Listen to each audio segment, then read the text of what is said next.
Bem-vindo a mais um Trabalho em Revista, programa produzido pelo Tribunal Regional do Trabalho de Mato Grosso e que você sabe trata aqui de assuntos do seu interesse. Pagar salários diferenciados para homens e mulheres, exigir atestado de gravidez, colocar apelidos para ofender um colega. Todas essas práticas têm algo em comum, são consideradas discriminação no trabalho. Para saber mais sobre esse assunto, está com a gente hoje a procuradora Cristiane Nogueira, titular da Coordenadoria Estadual de Promoção de Igualdade de Oportunidades e Eliminação da Discriminação no Trabalho, vinculado ao Ministério Público do Trabalho. Procuradora, obrigada pela sua participação aqui com a gente e começamos com a pergunta básica.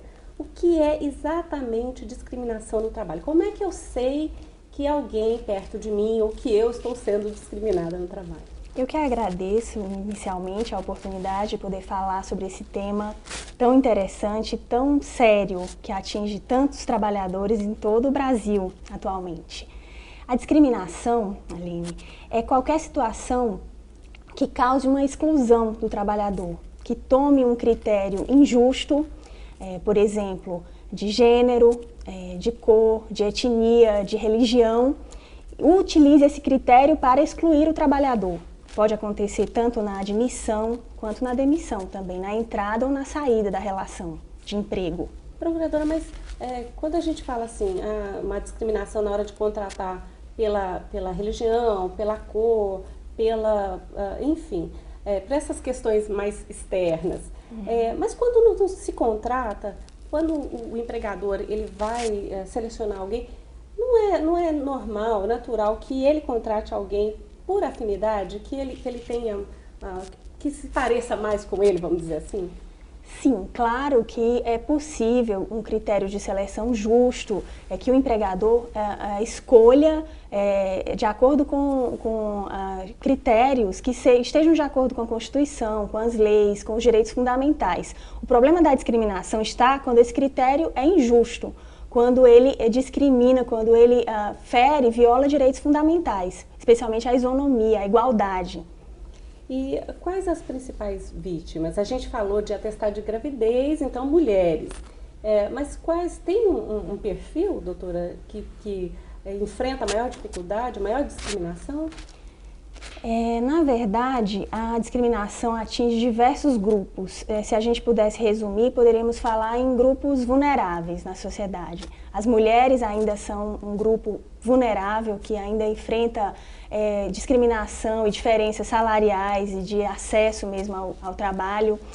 Mesmo em cargos iguais aos dos homens, ainda recebem salários menores, mas na verdade a nossa sociedade tem muita dificuldade em conviver com a diferença. Então qualquer grupo que seja diferente do padrão médio, do homem branco, católico, a gente pode dizer que sofre sim discriminação também nas relações de trabalho. Não só nas relações de trabalho, mas em outras diversas situações. Então, negros, pessoas de etnias diferentes, a cor diferente, pessoas com obesidade, pessoas com deficiência também, todos esses grupos que a gente pode considerar vulneráveis na sociedade sofrem discriminação nas relações de trabalho. E a pessoa que sofre, doutora, quais as consequências para ela? Há relatos de casos de problemas físicos, inclusive? Sim, inicialmente há danos materiais, porque a pessoa perde uma oportunidade de emprego ou é demitido por um critério que é injusto, mas há uma série de problemas também de ordem psicológica, de ordem moral. Então essas pessoas, inclusive a saída o pedido de indenização por danos morais, essas pessoas ficam abaladas psicologicamente, sofrem distúrbios de ordem psicológica, mesmo bem graves. Doutora, você citou os grupos mais vulneráveis. Neste grupo estão também as pessoas os adoentados, aqueles que adoecem, os que apresentam frequentemente algum problema de saúde? Sim, a gente também pode incluir, inclusive há empresas que criam situações absurdas de limitar o número de atestados médicos e outras situações desse tipo, mas não há nenhuma previsão na lei desse tipo de limitação, pelo contrário, as pessoas que estão com problemas de saúde são protegidas pela legislação. E como perceber no ambiente de trabalho, a gente falou no início do programa sobre apelidos, que porque é muito comum, né, esse ambiente de trabalho, ter uma pessoa, né, que acaba apelidando os outros. Como perceber qual é o limite, como perceber o que é aceitável do que é uma discriminação? É muito difícil, até porque é um critério subjetivo, cada pessoa tem um limite diferenciado, então realmente é uma situação muito delicada, que precisa ser analisada em cada caso concreto. Quando é que vai estar configurado ou não o assédio moral, que eu acho que é a situação que você está querendo abordar.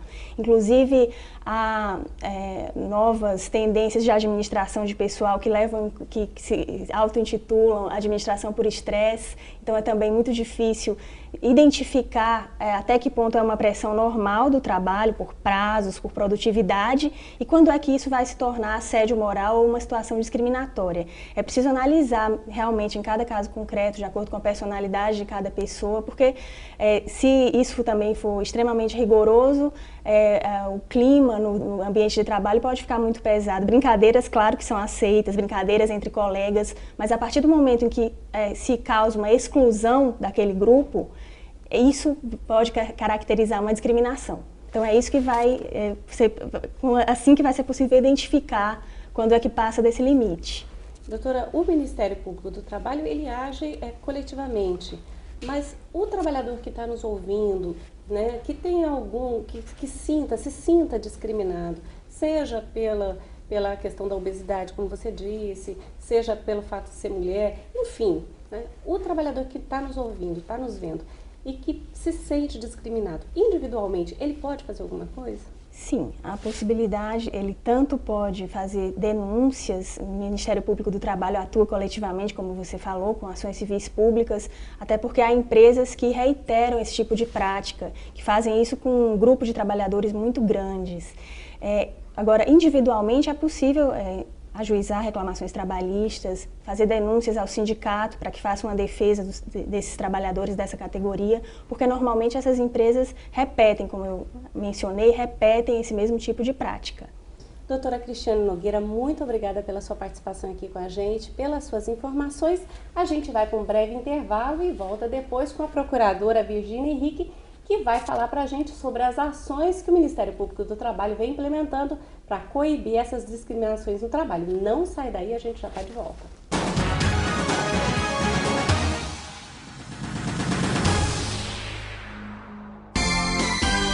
A Justiça do Trabalho de Mato Grosso vence a barreira da distância e chega até você através das varas itinerantes.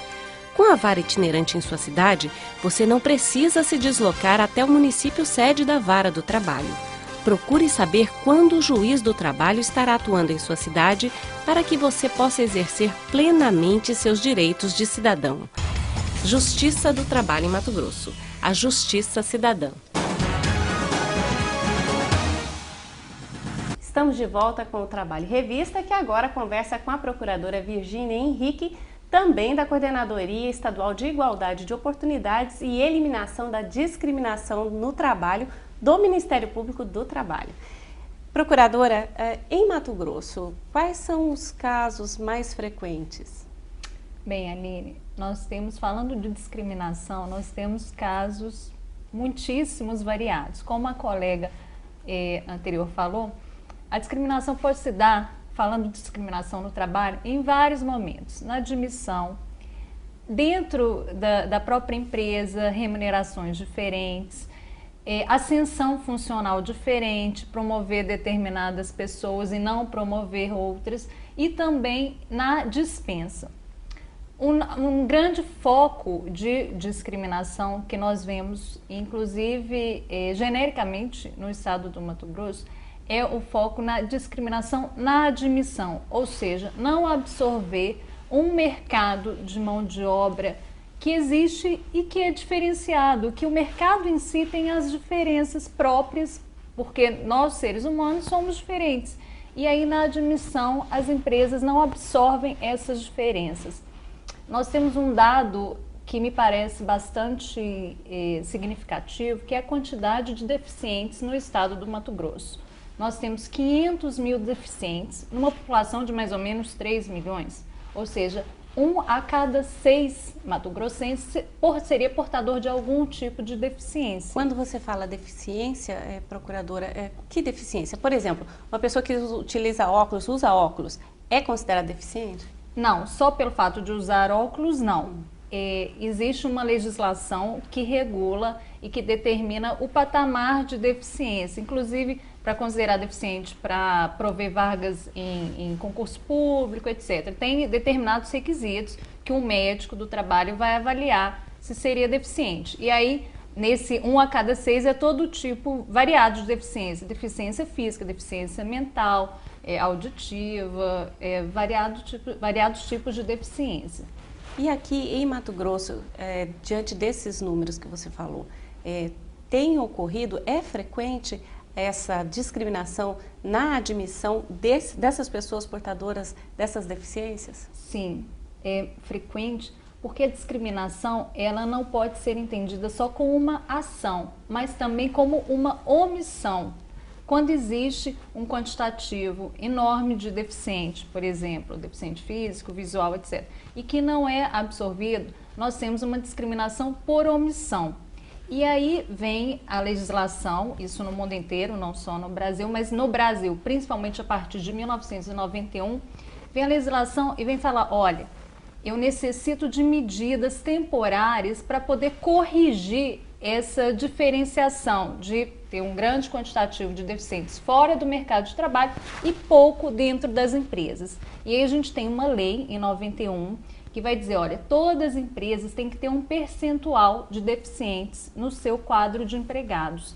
E aí, na exigência desse percentual é que atua o Ministério Público do Trabalho, o Ministério do Trabalho e diversos órgãos, a Justiça do Trabalho também, para exigir o cumprimento desse percentual, dessa cota. Mas, procuradora, exatamente com relação a essa cota, argumenta-se que não há pessoas com deficiências capacitadas em número suficiente para atender esse percentual exigido pela lei.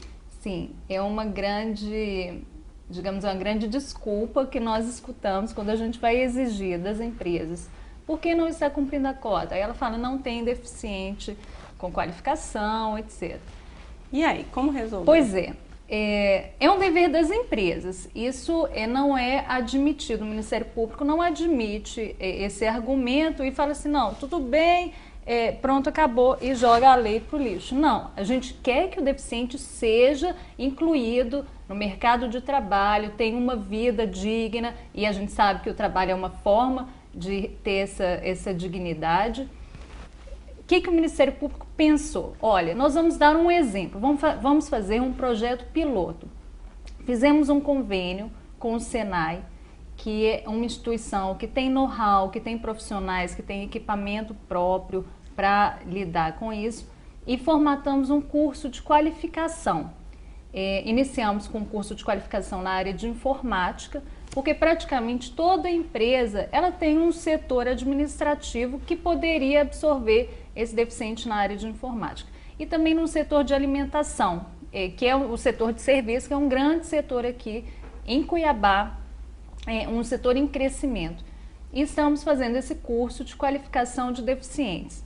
Mas eu insisto, é um exemplo, é uma atividade, é um projeto piloto do Ministério Público. Não é a obrigação do Ministério Público fazer esses cursos. Quem tem a obrigação de contratar são as empresas. Se elas estão encontrando essas dificuldades, elas sim devem, por iniciativa própria, realizar esses cursos de qualificação para poder absorver essa mão de obra. Procuradora, além desse curso, além da questão da pessoa com deficiência, quais outras ações, quais outras medidas o Ministério Público do Trabalho tem realizado nessa área na tentativa de prevenir essas discriminações? Nós tentamos ter uma atuação não só repressiva, não só de exigir das empresas, tanto esse caso de curso de qualificação, né, é uma forma de atuação preventiva, de auxílio, em outras áreas também. Na questão de, por exemplo, do supermercado, foi constatado através de um estudo não só no Mato Grosso, mas em todo o Brasil, que as grandes redes de supermercado elas não, o quantitativo de empregados que existem no interior dessas grandes redes, ele não reflete a população economicamente ativa. Então, existiam desníveis de contratação, principalmente na questão de gênero, na questão... Gênero, homens, mulheres. Homens e mulheres, ou seja, muito mais homens do que mulher, na questão de raça e na questão da idade também, uma contratação limitada a uma faixa etária. E aí no Brasil todo nós iniciamos ações de conversa, de diálogo com as grandes redes de supermercado para que esses desníveis sejam minimizados. Não é de uma hora para outra dispensar todos os homens ou contratar mulher. Não, a gente sabe que tem funções que exigem mais uma força muscular e a contratação de homens. Mas existem outras opções, nos caixas pode ser absorvida mulher, ou seja, outras atividades dentro do setor do supermercadista que pode absorver essa mão de obra que estaria sendo discriminada principalmente na admissão. Nós temos também várias ações institucionais de prevenção, de realização de campanhas, de cartilhas, explicando o que é discriminação, explicando o que é assédio moral, assédio sexual. Então nós temos uma atuação mais para esse lado preventivo. Quando não dá certo, quando a gente vê que os resultados não estão sendo os esperados, aí nós temos a atuação repressiva. Procuradora, e a população tem percebido essas discriminações? Porque quando você começou a explicar as discriminações no início da nossa conversa, tudo que você falava parecia muito, assim, muito comum, é o que a gente sempre viu, é o que a gente vê no mercado de trabalho. A população começa a perceber que isso não é normal, isso não é natural e tem denunciado? Tem. Existe um quantitativo, digamos, razoável de denúncia de assédio, principalmente de assédio moral em grandes redes, em grandes bancos, de uma exigência de produtividade muito elevada. E existe a atuação ministerial que independe da denúncia, por exemplo, dessa questão do cumprimento das cotas. Então, tem uma atuação que decorre das denúncias de fato e elas têm existido e espero que cresçam cada vez mais, quanto mais canais de denúncia e de visibilidade que essas pessoas tiverem, melhor. E também tem a atuação que independe da denúncia, que é a fiscalização do Ministério do Trabalho, que é um grande parceiro nosso no combate às discriminações, e a atuação do Ministério Público do Trabalho, exigindo as cotas, etc. Como denunciar? Quem está nos assistindo, né? Quais os canais, procuradora?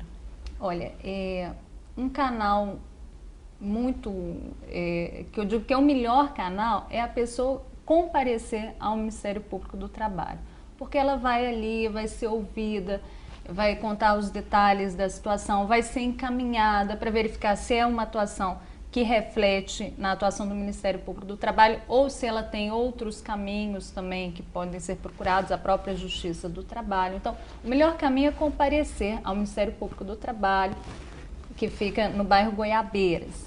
Um outro caminho que a pessoa pode utilizar é ligar, tem um Disque Denúncia. Qual que é o número? É 65-3613-9100. Aí ela vai falar com a telefonista e vai encaminhar para fazer a denúncia.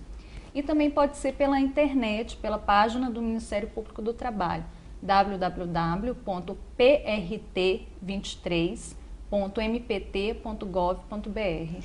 Procuradora, você falou ali no Goiabeiras, o Ministério Público do Trabalho. Sim. Ele fica aqui em Cuiabá, subindo ali a Getúlio Vargas. Na esquina, na Rua Presidente Castelo Branco, na esquina, um prédio acima da Vila. Uma rua antes da Praça 8 de Abril, ali a Praça do Chopão. Sim, exatamente. Procuradora, muito obrigada pela sua participação, a você, pelas suas informações, e chegamos ao fim de mais um Trabalho em Revista. Para rever este programa é só acessar a página do TRT na internet, trt23.jus.br, e clicar no banner Vídeos. Lá você encontra também os mais de 80 programas que já fizemos. E você pode escolher qual será o assunto da nossa próxima entrevista. Mande sua sugestão no nosso endereço eletrônico que está aí no seu vídeo. Obrigada e até o próximo programa.